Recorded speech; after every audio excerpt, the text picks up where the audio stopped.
KPM.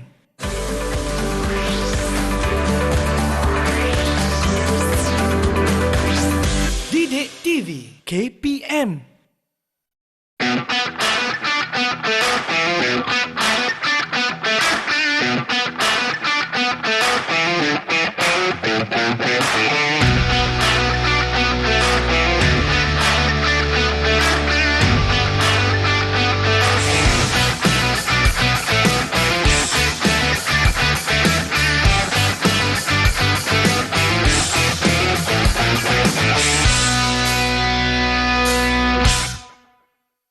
Hai semua, Assalamualaikum, salam sejahtera. Baik, bersama saya Irfan Syahmi di saluran Didik TV KPM. Kita dalam slot badan beruniform. Hari ini sebenarnya kita bawakan lagi sekali, iaitu kadet bomber dan penyelamat. Dan pastinya kita bawakan seorang guru yang banyak pengalamannya. Kita persilakan Cikgu Nabila. Assalamualaikum Cikgu, apa khabar? Waalaikumsalam, sihat alhamdulillah. Alhamdulillah, bertemu kita lagi sekali untuk episod kali ini.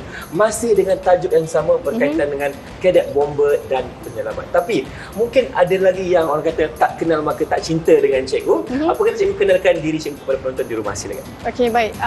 Untuk pengetahuan murid-murid semua, nama saya adalah Sharifah Nabila Balkis binti Ahmad Rostam dan saya merupakan guru bahasa Inggeris di SMK Putrajaya Persin 141. Dan saya merupakan pegawai teknikal di wilayah Persekutuan Putrajaya. Okey, bukan saja seorang guru bahasa Inggeris tapi juga pegawai Teknikal. Untuk negeri Putrajaya. Betul. Baik, itulah dia. Cikgu ada berapa tahun pengalaman cikgu? 8 8 tahun ya. dalam menjadi seorang guru kadet polis. Ya, betul. Kadet polis pula, Kadet bomber. Kadet polis sebelum ni cikgu. Hari ni kita fokuskan kepada kadet bomber. Okey. Nak tanya cikgu, yang 4 orang depan kita ni siapa? Okey, untuk pengetahuan Irfan dan murid-murid sekalian, kita ada bawakan 4 orang pelajar daripada Putrajaya, yang mana di sebelah kanan saya ni ada Cadet 1, and then kita ada Cadet Aiman. Lepas tu kita ada Cadet Arif. Boleh ke senyum sikit? Abang Irfan rasa macam takut pula, macam serius je muka. Okey. Bertenang semua. Cikgu yang Dan di sebelah kanan saya Cadet Rania. Cadet Rania. Dan mereka semua adalah daripada sekolah SMK Putrajaya Persin 141. Murid-murid dari SMK Putrajaya Persin 141. Baik, apa tujuan mereka ke sini hari ini cikgu? Okey, mereka akan melakukan demo kawat kaki statik dan juga kawat kaki dinamik. Untuk tunjukkan kepada murid-murid dekat rumah betapa seronoknya kawat ni. Jadi kita bawakan mereka untuk tunjukkan demo tu pada hari ini. Di set hari ini. Baik, mereka akan tunjukkan demonstrasi untuk kawat statik dan juga kawat dinamik. Okey, kalau kawat statik ni selalunya untuk apa cikgu? Kawat statik ni biasanya melibatkan pergerakan yang tanpa berjalan. Maksudnya diorang bergerak ke kanan, diorang bergerak ke kiri, diorang pusing ke belakang. So itulah pergerakan yang tanpa melibatkan mereka untuk bergerak, mereka untuk berjalan. Itu untuk kawat statik. Dan bercakap mengenai kawat yang kedua, iaitu kawat dinamik, macam mana pula cikgu? Itu melibatkan mereka berjalan lah. Maksudnya mereka akan melakukan contoh yang akan mereka lakukan hari ini adalah demo kawat terima sijil dan juga kawat hormat kehadapan. Okey, ada 2 kawat dinamik yang mereka akan lakukan. Contoh kawat dinamik. Kawat dinamik. Yang pertama, kawat terima sijil. Yang kedua, kawat hormat kehadapan. Okey, jadi sebab itulah kita bawakan 4 murid-murid dari Sekolah Menengah Kebangsaan Putrajaya Persin 141.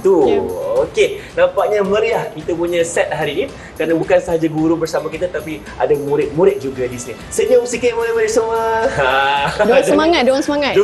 Okey, itu yang kita nak cikgu, semangat murid-murid yang kita nakkan. Okey. Sekarang ni adakah cikgu akan berikan penerangan ataupun kita akan lihat terus demonstrasi yang akan dilakukan? Okey, jadi Cadet Rania akan membantu saya untuk menunjukkan kepada murid-murid semua tentang pergerakan untuk kawat statik. Silakan saja Rania. Gerak ke kiri, take. Press akan gerak ke kanan, ke belakang.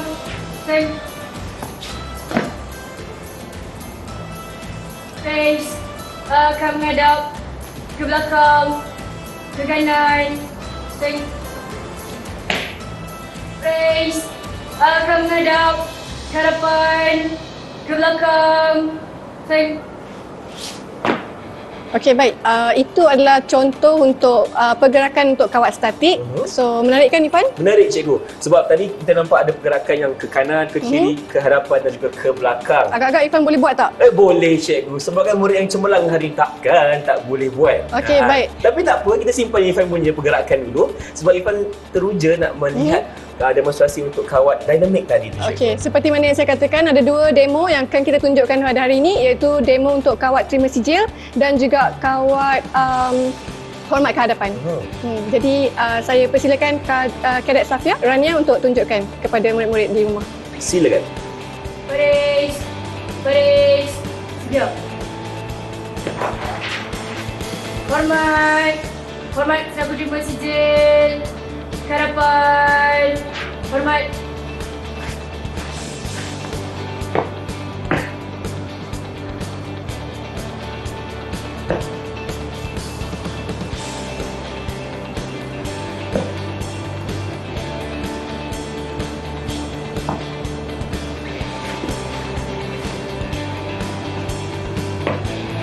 Hormat. Hormat ke hadapan. Hormat.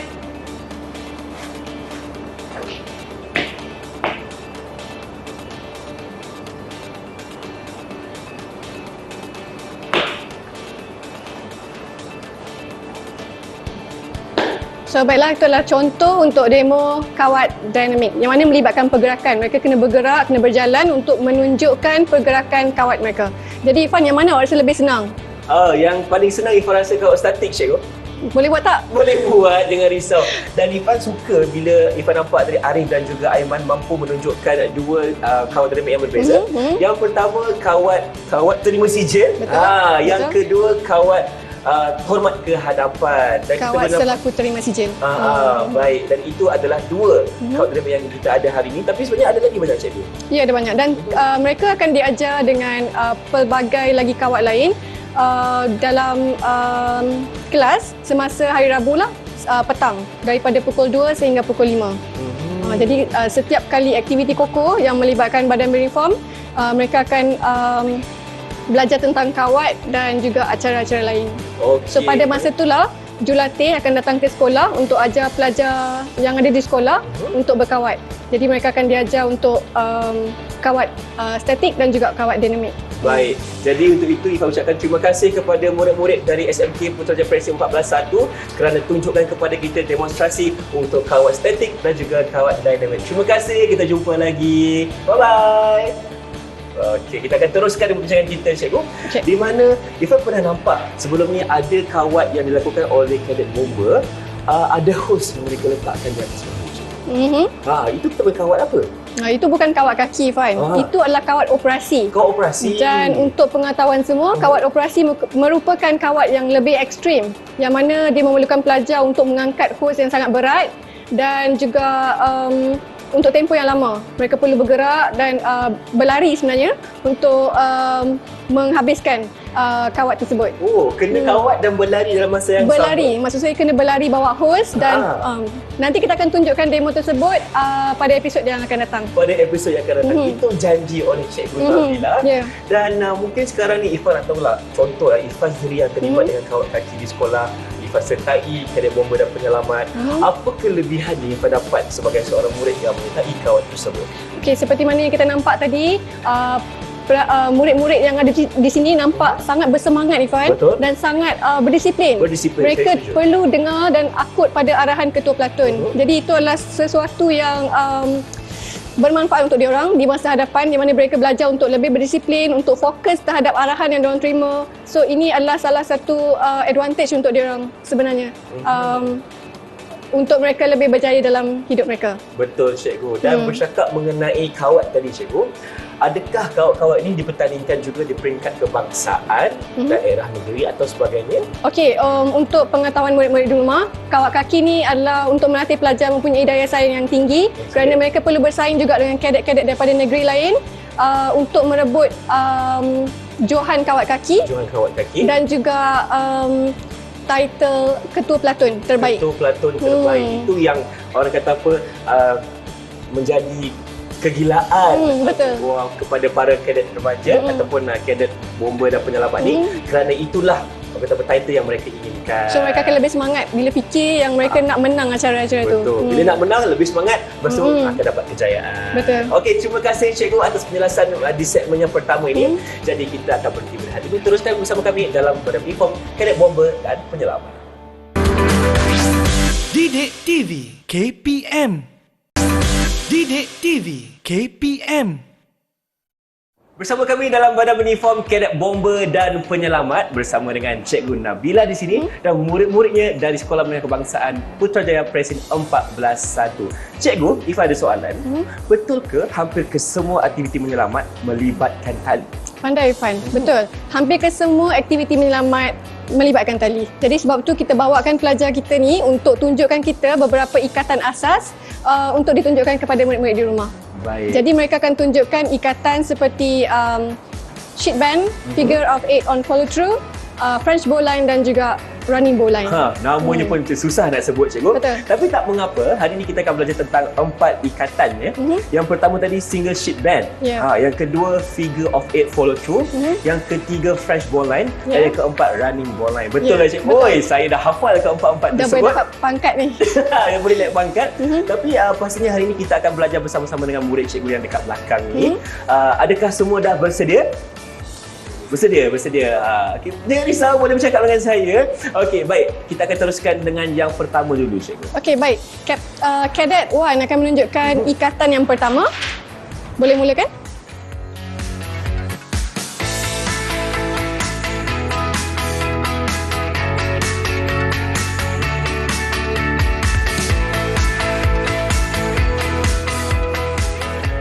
Jurulatih akan datang ke sekolah untuk mengajar beberapa contoh ikatan kepada pelajar dan ini adalah salah satu ikatan yang diajar.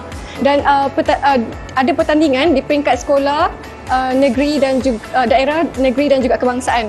Jadi mereka perlu menguasai ikatan-ikatan ini. Baik, itu yang pertama. Terima kasih Kadet Wan atas perkongsian tersebut. Jadi kita akan lihat pula perkongsian bagi ikatan yang kedua iaitu figure of 8 follow through. Baik, Silakan Kadet Arif. Okay, langkah pertama kita akan membuat finger of 8 iaitu pusing sebanyak sekali dan masuk dalam lubang and jadilah finger of 8. Seterusnya kita akan follow the through untuk menjadi finger of 8 follow through. Okay, kita masukkan ke bawah dan tarik. Masuk ke lubang dia, kita follow je. Kita follow je. Bab kata dia kita follow je. Okey. Masukkan lagi sikit. Okey. Kita tarik keluar. Baik. Masukkan lagi. Dah siap ke Darif? Kita kemaskan. Kemaskan. Okey. Baik, Kadet Arif, sebenarnya ikatan ini adalah bertujuan untuk apa? Boleh terangkan tak kepada kawan-kawan? Follow through adalah untuk membuat tanja kepada satu angle dan untuk menarik sesuatu. Okey. Itulah fungsi untuk ikatan yang kedua iaitu figure of 8 follow through. Baik, sekarang ni ada bertunjukkan yang ketiga running bowline. Silakan. Okey, so saya akan buat running bowline. First kali, tali yang ni pastikan panjang dia, kita agak-agak je mungkin dalam 1 depa. Pastikan tali ni mesti kena panjang. Pegang macam ni. Kemudian jadikan tali yang lebih ni bentuk 6. Nombor 6 kemudian masukkan ke belakang dan masuk dia ke belakang dan lilitkan dia, kemudian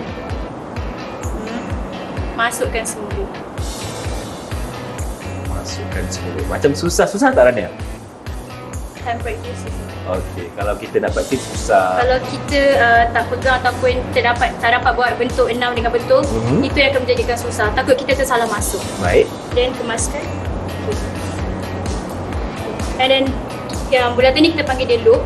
So loop ni tak boleh terlalu kecil. So dia agak-agak je supaya dia besar macam ni.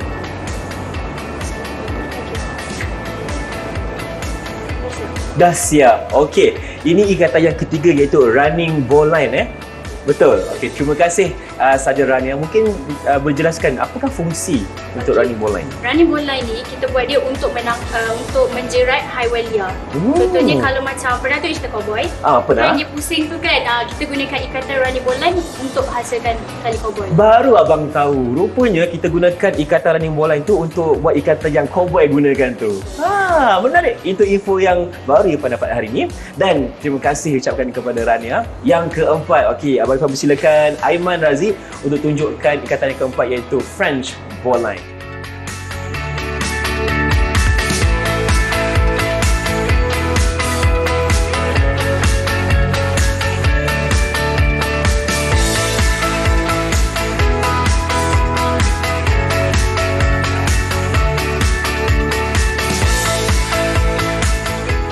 Cantik.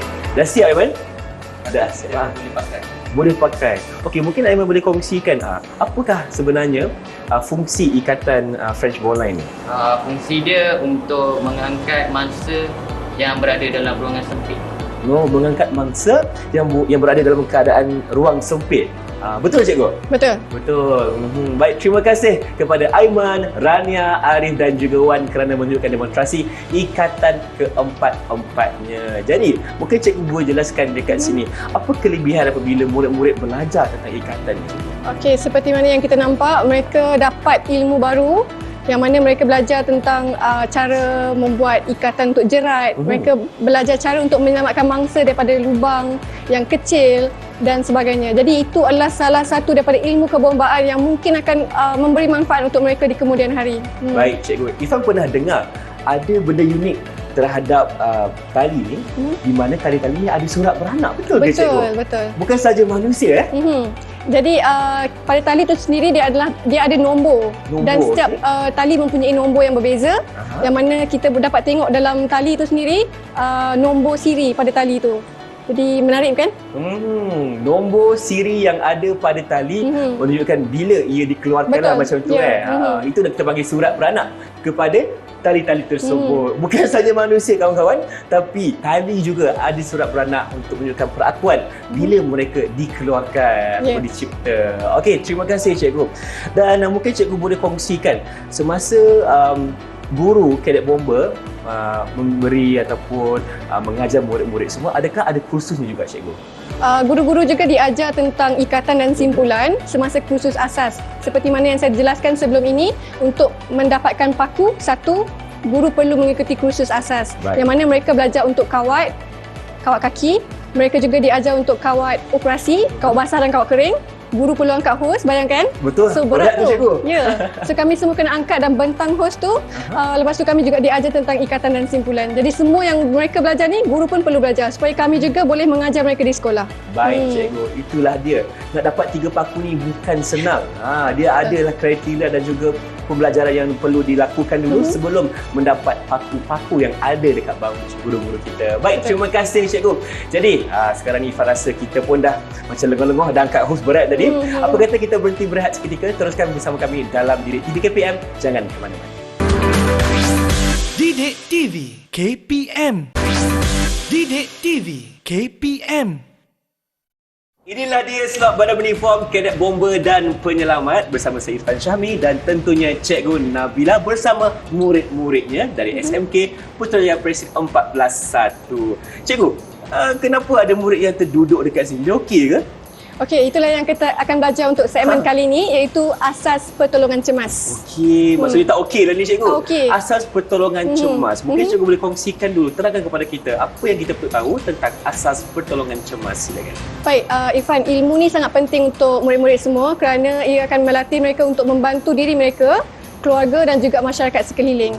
Jadi bila mereka ada asas ilmu seperti ini, ilmu asas seperti ini, mereka dapat membantu juga orang di sekeliling mereka. Sekiranya orang tersebut memerlukan rawatan, pertolongan dan sebagainya. Betul lah tu. Maksudnya cikgu, kalau tiba-tiba ada jiran, ada kawan yang mungkin tercedera, boleh tolong dalam masa yang cepat. Bahaya dia di mana-mana dan malang juga tak berbau. Jadi mereka perlu belajar tentang ilmu seperti ini untuk membantu mereka dan juga masyarakat sekeliling. Baik cikgu. Dan mungkin cikgu boleh terangkan kepada Irfan dan murid-murid di rumah berkenaan dengan jenis-jenis rawatan yang terdapat dalam asas pertolongan cemas. Baik, apa yang kita akan buat hari ini adalah merawat patahan terbuka. Jadi apa yang kita akan tunjukkan ialah untuk luka di bahagian tangan, kaki, kepala dan juga luka akibat tertusuk besi. Tertusuk besi. Okey, tangan, kaki, kepala dan Luka akibat tertusuk. tertusuk. Apa-apa. Nampak macam bahaya tu cikgu. Betul. Tapi adik kita yang kat bawah ni cikgu nampaknya betul-betul tercedera tu.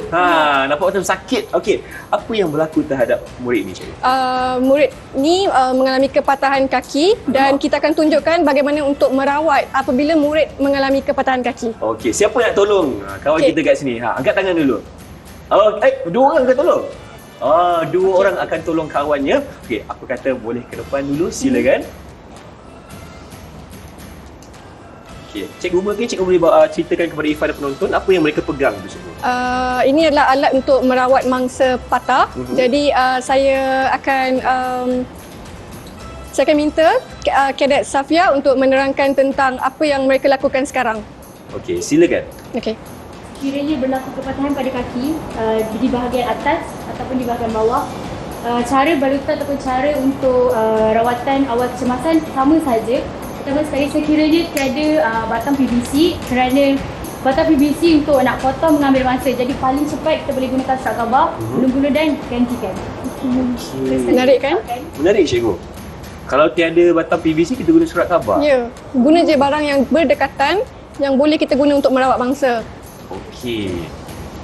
Okey, pertama sekali kita balik. Untuk balutan, jangan balut terlalu ketat.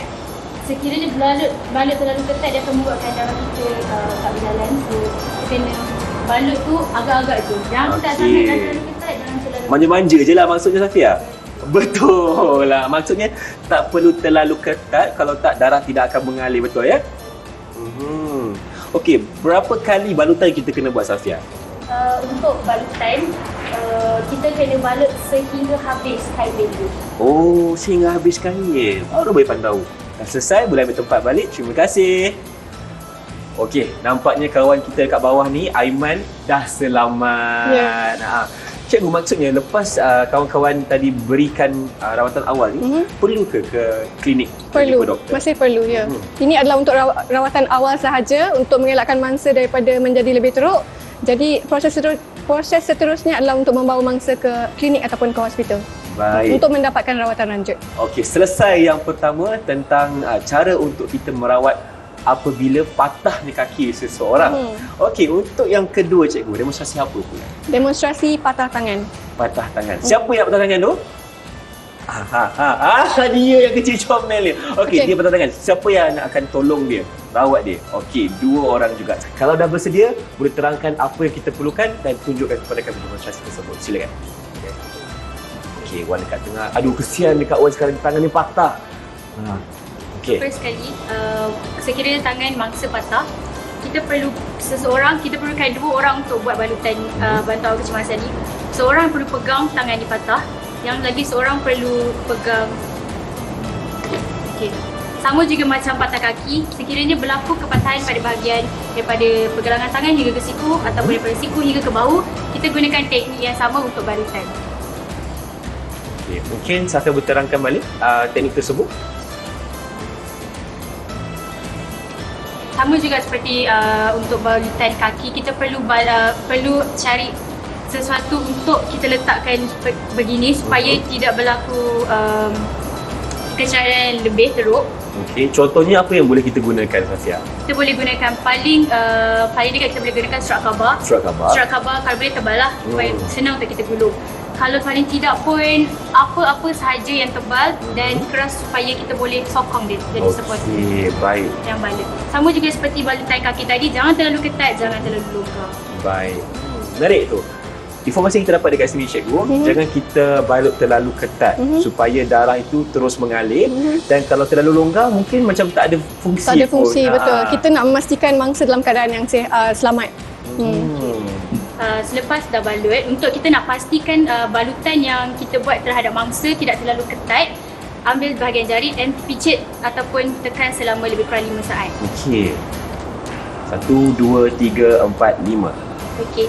Kalau dia putih ataupun kulit pada jari yang kita picit tadi pucat, maksudnya balutan yang kita buat tu terlalu ketat. So kita kena buka semula balutan dan balut semula. Sekiranya apabila kita tekan selama lebih kurang dalam 5 saat dan kita lepaskan, dia kembali kemerahan pada jari, maksudnya balutan yang kita buat tu tidak terlalu ketat dan tidak terlalu longgar. Apa yang nak tanya, contohnya tadi mungkin di penjari tu dah pucat kan, maksudnya kita kena buka semua balik. Ya, betul. Oh, tak boleh kita nak semula balik. Kita nak boleh nak tarik legang tak boleh kena buka balik. Okey, itu prosedur yang terbaik di mana kita kena buka balik semua ikatan tersebut dan pasang balik bandage-nya. Belum habis lagi. Belum habis lagi, apa lagi ya? Okey, kemudian bawa tangan yang cedera tadi ke bahagian sini untuk kita balut lagi sekali. Balut lagi sekali. Menggunakan apa pula ni? Ini kita panggil kain andung. Okey. Adakah cara balutannya sama atau bagaimana? Berbeza.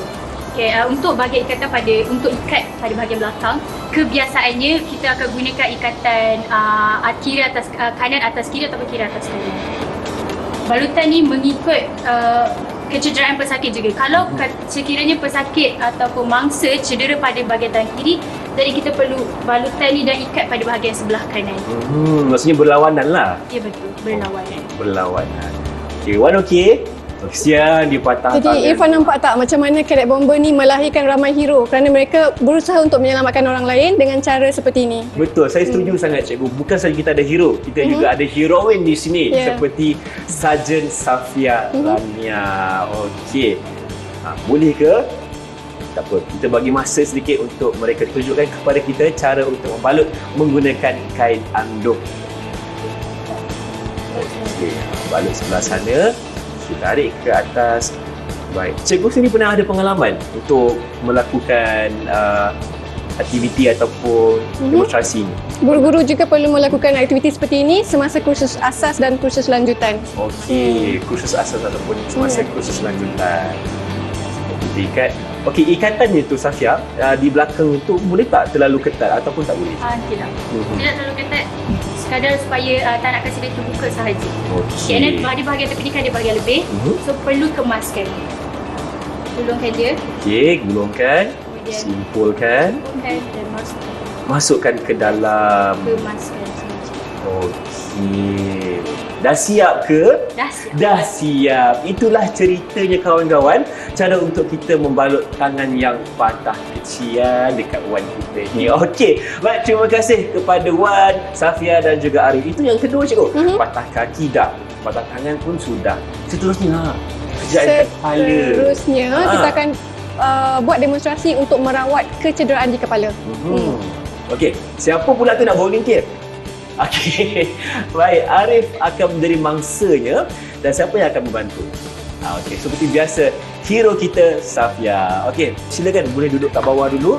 Akan dibantu oleh rakannya iaitu Safia Rania. Okey. Oh, macam ni cikgu maksudnya orang yang tercedera di bahagian kepala akan duduk di bawah. Untuk lebih memudahkan orang yang merawat. Okey, apa yang kita perlukan lagi sekali Safia? Pertama kita perlukan gauze dan kedua kita perlukan bandage untuk balut. Baik. Jadi kita akan lihat Safia untuk menunjukkan demonstrasi bagaimana cara untuk kita merawat kecederaan di bahagian kepala. Sekiranya kecederaan berlaku pada bahagian atas ni, pertama sekali kita perlu letakkan gauze pada bahagian yang cedera. Okey. Kemudian balut. Dan kemudian untuk cara balutan, untuk memudahkan cara balutan, yang bulat ni mesti berada di luar supaya senang untuk kita nak balut. Baik. Okey, yang bulatan tu di luar Berapa kali untuk kita balut tu Safia? Sama saja, kita perlu habiskan kain bandage sampai habis. Habiskan. Okey. Cikgu, selalunya bila ada kecederaan di bahagian kepala ni, serius tak cikgu? Bergantung pada jenis kemalangan yang mereka hadapi. Baik. Oh, hanya dua alatan yang diperlukan iaitu gauze dan juga bandage. Okey. Kiranya kecederaan pada bahagian kepala berlaku di hadapan sini, di tengah ataupun di belakang. Untuk cara membalut kita mesti lalu dekat bawah dagu. Kita balutan walaupun cedera di belakang kita akan lilit mesti lalu pada bahagian dagu. Di bawah dagu. Ya. Maksudnya kalau di sini, tak bolehlah kita buat kat sini. Kena bawah dagu juga. Kena bawah dagu juga. Faham, Dan faham. betul untuk kita tidak bagi ikatan terbuka, kita perlu selit handle. Okey, baik. Selesai? Terima kasih Rania dan juga Arif atas perkongsian demonstrasi untuk kecederaan di bahagian kepala. Okey, ada lagi satu cikgu. Betul. Iaitu kecederaan tertusuk. Okey, ada duduk kat situ boleh Okey. Baik, untuk tertusuk ni siapa pula jadi mangsa cikgu Okey, Irfan nak try jadi mangsa ke ataupun orang yang menyelamatkan? Okeylah, sebab Irfan pun kurang ilmunya tentang ni. Jadi Irfan volunteer jadi mangsa cikgu. Okey, baik. Okey, siapa nak tahu Irfan? Okey, baik. Aduh, tertusuk macam mana ni? Okey, apa yang akan berlaku sebenarnya? Okey. Sekiranya kita berlaku kebiasaannya untuk kecederaan di bahagian luar, berkemungkinan sama ada kita tersusuk sesuatu. Okey. Sekiranya sebagai contoh, kalau kita pergi masuk hutan, kan ada macam kalau kita tersusuk kayu, katakanlah contohnya, dia tertembus daripada sini. Kita perlukan guna dua benda ni untuk support dia supaya benda yang tersusuk tu tidak bergerak. Tersusuk ke tertusuk? Awak jangan tersusuk tau, tertusuk. Abang Irfan macam confused tadi. Okey, tapi tak apa. Jadi kita perlukan ini nama tadi? Kita panggil dia, kebiasaan kita panggil dia Donat. Yeah. Kebiasaan ni kita panggil donat. Menarik tu. Okey, jadi macam mana? Abang Irfan bagi tangan ke? Okey. Okey, sebagai contoh kita jadikan fan ni sebagai benda tersusuk. Okey. Tekanlah tersusuk dengan dia. Aduh, sakitnya. Lepas Tolong. sekali yang ring pertama kita masukkan pada bahagian Okey. atas dan pada bahagian bawah juga. Baik. Kemudian ambil bandage untuk kita balut. Kita balutkan. Yang tersusuk tu kita tak boleh kita tutup dia. Kita perlu balut keliling supaya biarkan sahaja dia terkeluar ataupun tertusuk sebegitu. Okey. Jadi macam biasa kita kena habiskan juga bandage ni. Aduh, sakit Safia, tolong. Nampak tak? Inilah dia demonstrasi untuk kecederaan tertusuk di bahagian tangan. Okey. Kita gunakan donat dan juga bandage. Okey. Terima kasih Safia. Kita habiskan dan kita buat. Okey, kita kemaskan ya. Kita kemaskan. Okey. Baik, selesai. Selepas tu Safia, bila Abang Irfan dah selesai ni, kita pergi klinik pula lah kan? Okey, terima kasih kepada kesemua murid-murid cikgu dan cikgu sekalian kerana berkongsi kepada kita berkenaan dengan asas pertolongan cemas. Jadi, Abang Irfan nak pergi klinik dulu lah cikgu, boleh? Teruskan bersama kami dalam Didik TV KPM. Selepas ini jangan ke mana-mana. Tolong! Hai semua, hari ini kami akan mempersembahkan dua alat inovasi iaitu alat pemadam kebakaran dan alat menyelamat mangsa di air. Jom kita saksikan alat inovasi yang pertama. Alat inovasi yang pertama ini ialah alat pemadam kebakaran. Alat ini kami namakan sebagai wet wipe. Bahan-bahan yang diperlukan untuk menghasilkan wet wipe ialah 2 batang penyapu, sehelai kain, jarum dan benang. Berikut adalah cara-cara membuatnya. Untuk menghasilkan alat inovasi wet wipe ini ialah yang pertama, jahit pada hujung jualan sebelah kanan mengikut saiz batang penyapu.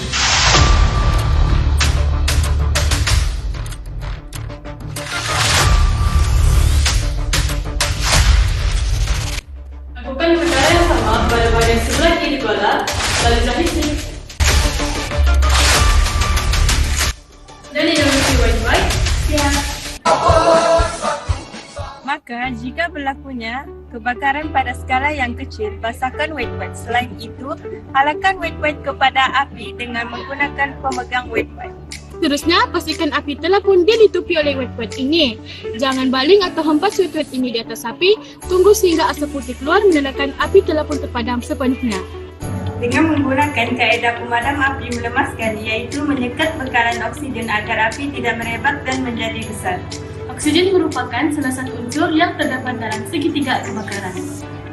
Hai semua, jom kita lihat alat inovasi yang kedua, iaitu alat menyelamat mangsa di air dengan menggunakan bahan yang mudah didapati. Alat ini kami gelar sebagai bottle blast. Bahan-bahan yang diperlukan untuk membuat botol blast ini ialah 8 botol air mineral kosong 1500 ml, sehelai baju, gunting, whistle, tali dan selotip. Mari kita ke cara-cara pembuatan botol blast ini.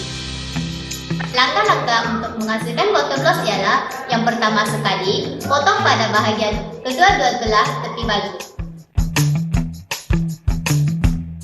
Langkah yang kedua, potong 4 bulatan kecil pada bahagian hadapan dan juga belakang baju mengikut saiz penutup botol. Seterusnya, masukkan setiap botol-botol ini ke dalam lubang yang telah dibuat sebentar tadi.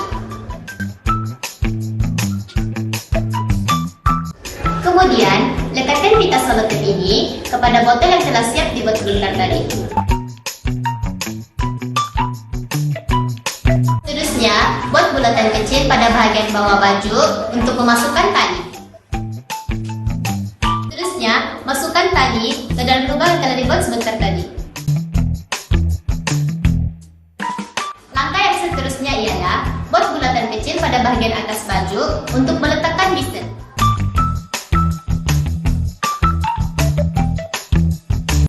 Alat botol loss siap sedia untuk digunakan.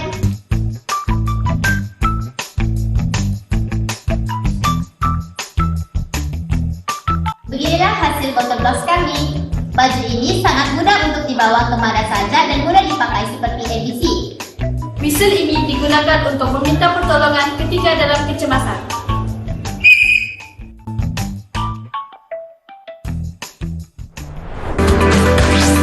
Didik TV KPM. Didik TV KPM. Bertemu kembali dalam badan uniform Kadet Bomber dan Penyelamat bersama dengan saya Irfan Syahmi bersama dengan Cikgu Nabila. Okey, kalau tadi Cikgu, kita dah belajar tentang beberapa elemen dalam latihan ni. Yang pertama kawat kaki, yang kedua ikatan dan simpulan. Lepas tu kita belajar tentang asas pertolongan cemas. Apa lagi juga aspek yang berikutnya dalam modul latihan? Silakan. Terdapat beberapa lagi aspek lain yang diajar dalam modul latihan kepada pelajar Kadet Bomber dan Penyelamat. Antaranya adalah kawat operasi. Kawat operasi. Termasuklah kawat basah dan kawat kering, yang mana saya pernah cakap ianya lebih ekstrim.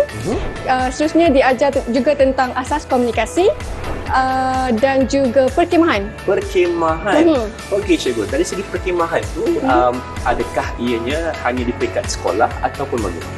Di peringkat sekolah, daerah, negeri dan juga kebangsaan.